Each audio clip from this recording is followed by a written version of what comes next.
ഇനി നമ്മൾ PCB ബോർഡിനെ കുറിച്ചാണ് പറയുന്നത്. PCB എല്ലാവരും കേട്ടിട്ടില്ലേ, കണ്ടിട്ടുണ്ടാവും അല്ലേ?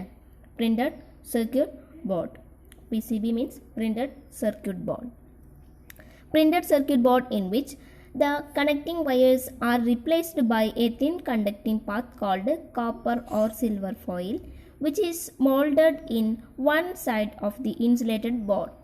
അതായത് നമ്മുടെ ഇൻസുലേറ്റഡ് ബോർഡിൻ്റെ ഒരു സൈഡിൽ സിൽവറോ കോപ്പറോ കൊണ്ടുള്ള കണ്ടക്റ്റിംഗ് പാത്ത് ഉണ്ടാവും. അത് മോൾഡ് ചെയ്തിട്ടുണ്ടാവും. ഓക്കെ, നമ്മൾ എവിടെയാണോ നമുക്ക് കണക്റ്റിംഗ് വയേഴ്സ് കണക്ട് ചെയ്യേണ്ടത് അല്ലെങ്കിൽ നമുക്ക് വേണ്ട കമ്പോണൻസ് കണക്ട് ചെയ്യേണ്ട സ്ഥലം, അവിടെ എന്ത് ചെയ്തിട്ടുണ്ടാവും? കോപ്പറോ സിൽവറോ ഉപയോഗിച്ച് മോൾഡ് ചെയ്തിട്ടുള്ള പോർഷൻ ഉണ്ടായിരിക്കും, മോൾഡ് ചെയ്തിട്ടുണ്ടായിരിക്കും.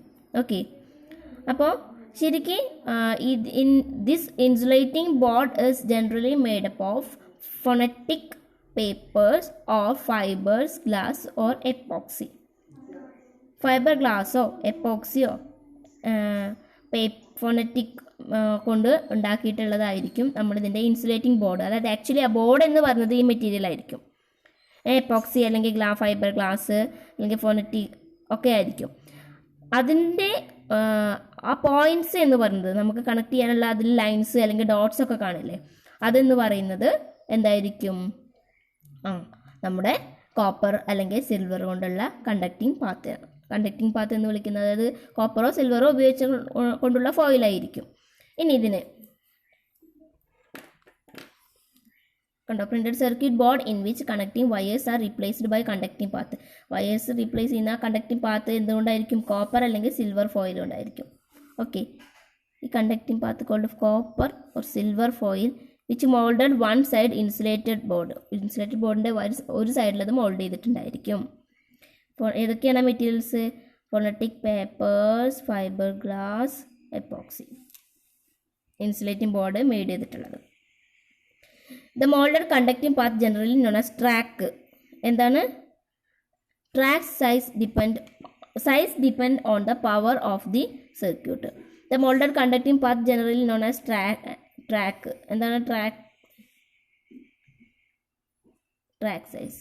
ദ മോൾഡഡ് കണ്ടക്റ്റിംഗ് പാത്തിന് എന്താ പറയുക? നമ്മൾ ആ മോൾഡ് ചെയ്ത കണ്ടക്റ്റിംഗ് പാത്തിനെ ട്രാക്ക് സൈസ് എന്നാണ് പറയുക. അത് ഡിപ്പെൻഡ് ചെയ്തിരിക്കുന്നതാണ് ആ സർക്യൂട്ടിൻ്റെ പവറിനെയാണ്. അതിൻ്റെ സൈസ് ഡിപ്പെൻഡ് ചെയ്തിരിക്കുന്നത് അതിൻ്റെ പവറിനെയാണ്, പവർ ഓഫ് ദ സർക്യൂട്ടാണ്.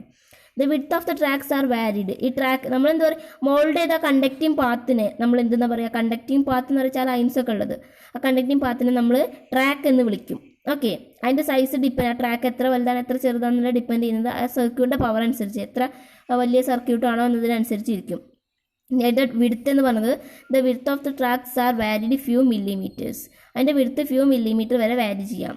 To less than 1 millimeter depend on the circuit. Okay, up to 1 millimeter.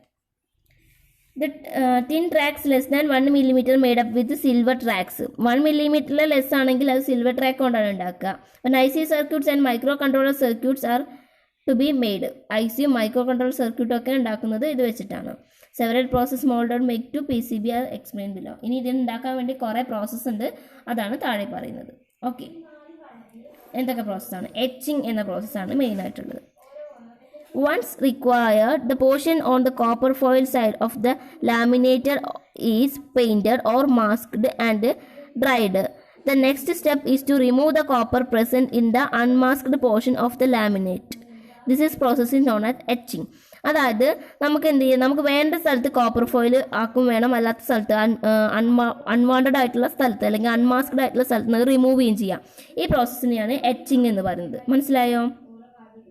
Once required portions on the copper foil side of the laminate is painted. വേണ്ട സ്ഥലത്ത് നമ്മൾ paint ചെയ്യുക, copper കൊണ്ട് paint ചെയ്യാം. അല്ലെങ്കിൽ masked and dried. എന്നിട്ട് masked സ്ഥലത്തിന് അല്ലെങ്കിൽ പെയിൻറ്റഡ് ആയിട്ടുള്ള അല്ലെങ്കിൽ മാസ്ക്ഡ് ആയിട്ടുള്ളതിനെ ലാമിനേറ്റ് ചെയ്യുക ഒരു പോർഷൻ, എന്നിട്ട് അത് ഉണക്കുക, ഡ്രൈ ചെയ്യുക. Okay, then next step is to remove the copper present in the unmasked portion. അപ്പോൾ നമുക്ക് അൺമാസ്ക്ഡ് ആയിട്ടുള്ള പോർഷനിൽ ആവശ്യമില്ലാത്ത സ്ഥലത്തുള്ള കോപ്പറിനൊക്കെ റിമൂവ് ചെയ്യുക, എന്നിട്ട് അതിനെ ലാമിനേറ്റ് ചെയ്യുക. അതിനാണ് പറഞ്ഞത് എച്ചിങ് എന്ന്. ഓക്കെ.